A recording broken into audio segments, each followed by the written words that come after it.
guys, and welcome back to the channel. Today we're going to be taking a peek at some of the 5 most overrated cars on TikTok.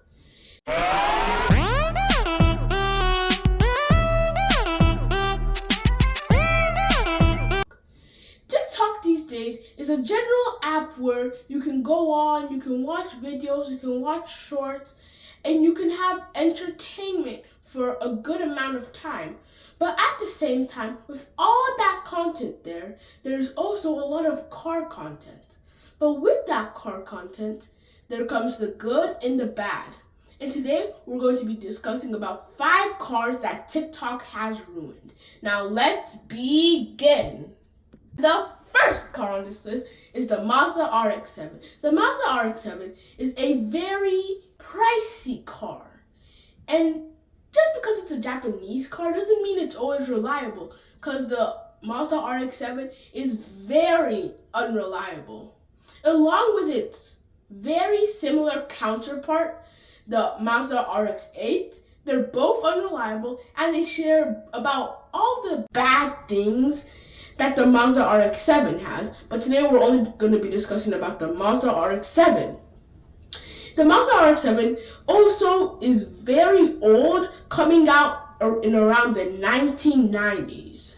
And there are some other old cars on this list, but this one is one of the oldest on this list. In fact, it's so old that most owners of the Mazda RX-7 report that it has rust in multiple different areas. And not only that, just because it's a Mazda doesn't mean it's going to be very fuel efficient either. In fact, it's one of Mazda's most unfuel efficient car ever. It has 18 mpg. And just because TikTok makes it seem like you can make the car super powerful, the stock version, which is like the base, the one where you buy with no mods, no additions, can be upwards of $70,000. And for $70,000, you don't get a lot. You only get 2 seats. It's very unreliable. It's very unpractical. It rusts in little water. And maybe worst of all, the car only has 200 horsepower. And it's just so bad. Why would anyone want that car? And it depreciates quickly. And the second car on this list are not actually one car, but it's multiple, coming from 2 brands, Nissan and Infiniti. Their general name are VQs, which they include the Nissan 350Z, the Nissan 370Z, the Infiniti Q37. All of those cars have the exact same build and they look very similar, like the Infiniti Q35 and the Infiniti Q37. The only difference between them is that one is a coupe and one is a sedan. And with the Nissan 350Z and the Nissan 370Z, they're the same thing, just one is newer than the other, and one is more pricey than the other. But here's one thing they all share in common. They rust very easily, they're very, very loud. In fact, even the stock/base version is very loud. And so, if you've ever seen one or heard one, you know they're very loud. And VQs don't have to be loud. You can make them okay. And in fact, there's a Twitter post saying that you should only be able to allow one upgrade to the exhaust. And they made a petition for it to be a rule, but sadly it didn't get enough votes for it to become an actual law. So I guess we're just stuck with these very loud, annoying, rusty cars. And while they might be reliable, exhaust is probably gonna be burning off that bumper because of how loud and how hot it's getting. Not only that, but it consumes a lot of oil. It also has a terrible cooling system, and it is very harsh when you're driving. Like, let's say you're driving a new Toyota Supra. It's very comfortable on the road, even if you're going very fast, which I don't think is the best thing in the world, but at least it's not the VQ type harsh where when you go from 0 to 60, it feels like you're on a rocket or in an airplane hitting turbulence. Overlooked by their price, which is very cheap, and how they have a vast majority of modifying parts, if you would call them that. Another classic old one on this list is the BMW E36. While back then everyone was saying, let's make family fuel efficient cars, BMW decided to make a not very fuel efficient and not very family safe V10 sedan.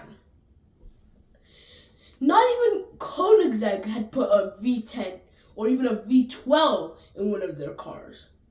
And overall, that car is very old. It's rust very easily, and the suspension wears a lot, and it wears easily. It has interior wear and tear really, really quickly, and it's generally a hard car to maintain and keep in good shape. While some think it's just as easy as going to the car wash and keeping it clean, even that could damage some parts of the car. It's a very, very pricey car. Last but one on this list is the Ford Mustang. The Ford Mustang is a very widely known car, but it depreciates very, very, very quickly. As long with some other cars, which I'll talk about in a future video. In fact, it depreciates so much that you can buy a 2024 Ford Mustang for $43,000, and it can go all the way down to $20,000 in approximately 2 years. The Ford Mustang also has very terrible visibility because of its aggressive looks. And the Ford Mustang is a very unpractical car that has very unpractical rear seats. The trunk space is very small, and it's just a not very good car overall. And if you've seen one of my previous videos, I talked about the Ford Mustang specifically, and I showed a clip of the Ford Mustang spinning out. Now there's a new video, if I'll find it, I'll put it in this video, of a Mustang doing a burnout in the middle of a traffic light. And it wasn't just one, it wasn't just two, it was 3. And so they're very easily accepted by the drift community, but they're very hard to maintain and keep in shape, and along with the BMW E36, it has interior wear and tear very quickly. Last but not least, the Dodge Challenger SRT Hellcat. Believe me, I love all Dodges. I love the Durango. And when I mean all Dodges, I mean all Dodges that are still being made today, including the Hornet, which is pretty cool. I like the Dodge Charger. The Dodge Charger is personally my favorite. The Dodge Challenger. They're all cool cars, but the Dodge Challenger is a very unfuel efficient car. It's super heavy. It pushes way